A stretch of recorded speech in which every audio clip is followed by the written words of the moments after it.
Мақсатқа жету үшін бұл екеуі міндетті түрде қажет. Сәлем достар, сіздермен бірге Ғажап әлем арнасы. Каналыма тіркеліп қоңырау белгісін басуды ұмытпаңыздар. Танымал адамдарды жетістікке жеткізгенде осы екеуі. Мақсатсыз адам жоқ. Әркімнің өз сөйлеу дәрежесіне, қалауына қарай мақсаты болады. Сіздің де мақсатыңыз бар. Оған жету үшін не істеп жатырсыз? Әрине, сіз стратегиялық жоспар құрып жатқан боларсыз. Небір тренингтерге қатысып, талай кітапты да оқып жатқан шығарсыз. Дұрыс-ақ. Алайда психологтар тәртіп пен табандылық болмайынша бәрі бекер дейді. Біріншісі тәртіп. Мақсатыңыз айқын. Енді оған барар жолды белгілі бір тәртіппен жүйелеуіңіз керек. Осы тәртіпті бұзбай, күнде уақыт арнап отырсаңыз, алға жылжи бересіз. Есте ұстаңыз, мақсатыңызға жеткенше қатаң тәртіп бұзылмауы керек. Қатаң тәртіп десе, сарбаздардың әскери өмірі елестейді. Қаламаса да күнде ерте тұру, жүгіру, оқу жаттығулары тағы басқа. Мақсатыңызға жетем десеңіз, сізде жоспарыңызға сәйкес күнде оны орындауыңыз қажет. Осы орайда американдық бизнес-тренер өзінің жақсы нұсқаң бол деп аталатын кітабымен әлемге танымал. Дэн Валшмидттің тәжірибесін мысал етуге болады. Дэн Валшмидт тәртіп деп белгілі бір нәрсені күнде қайталауды, жаттығуды айтады. Дэн Валшмидт кішкентай кезінде ағасының фортепианода ойнайтынына қызығып, ол эуфониум аспабында ойнауды үйренген. Дэн Валшмидт көршілерінің тыныштығын бұзбау үшін зерделеуге түсіп, сонда жаттыққан екен. Ол туралы талғанша жаттығатынмын. 2-3 минут дамылдап, ары қарай жалғастыратынмын. Бұған күніне міндетті түрде 2 сағат арнайтын едім деп еске алады. Нәтижесінде кішкентай Дэн Валшмидт оқушылардан құралған ұлттық музыкалық конкурсының қатысушысы атанады. Оның айтуынша, тума талант болмаған, тек тәртіппен құралған жоспар бойынша жаттығудың арқасында мақсатына жеткен.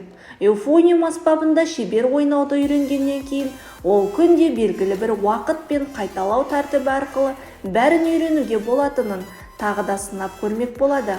Бұл жолы фортепианоны үйренгісі келеді. Күнде 1 сағат уақытын арнайды. Бірнеше айда ол фортепианоны үйреніп қана қоймай, музыканы жан тәнімен сүйе бастағанын сезеді. Енді ол осы арқылы жетістікке жетуді ойлайды. Анасына, мен келесі жылы мемлекеттік классикалық музыка конкурсына қатысам дейді. Анасы қарсы болмайды. Бірақ Дэн Валшмидт оның көзінен конкурстан орын алу оңай емес қой, бұл сенің қолыңнан келе ме екен дегенді оқиды. Дэн Валшмидт анасына өзін дәлелдеу үшін мектептен келген соң демалыс күндері күнде кешке фортепианода отыратын еді. Бірнеше айдан соң Дэн Валшмидттің есімі конкурсқа қатысушылар қатарында аталады.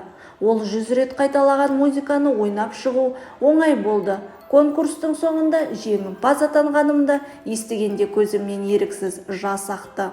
Бұл мен үшін өмірлік тәжірибе болды. Үлкен сабақты ұқтырды. Жоспарлы тәртіп арқылы кез келген мақсатқа жете алатынымды түсіндім дейді. Тәртіп пен күш-жігер міндетті түрде көздеген мақсатыңызға жеткізеді.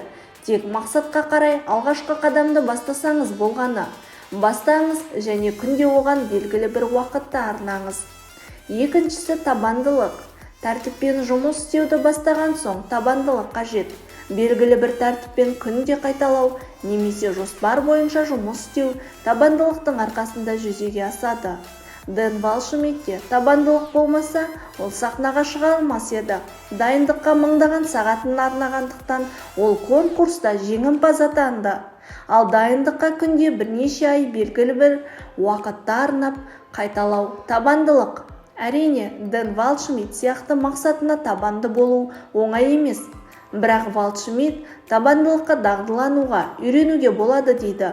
Ол үшін алдымен 6 апта талмай тәртіппен жұмыс істеу керек екен. Осы уақыт аралығында алғашқы нәтиже көрінеді де, адам мақсатқа жету жолында тоқтамау керек екенін түсінеді. Дэн Валшмидттің тәжірибесі бойынша белгілі бір тәртіппен алға қадам жасау үшін көп еңбек қажет. Тер төгесіз, шаршап шалдығасыз. Қажет еместе барманыңыздан бас тартқыңыз келеді, тоқтағыңыз келеді. Бірақ сіз тоқтамаңыз, әрекет ете беріңіз. Міне, бұл табандылық деп аталады. Ал табандылық міндетті түрде діттеген мақсатқа жеткізбей қоймайды.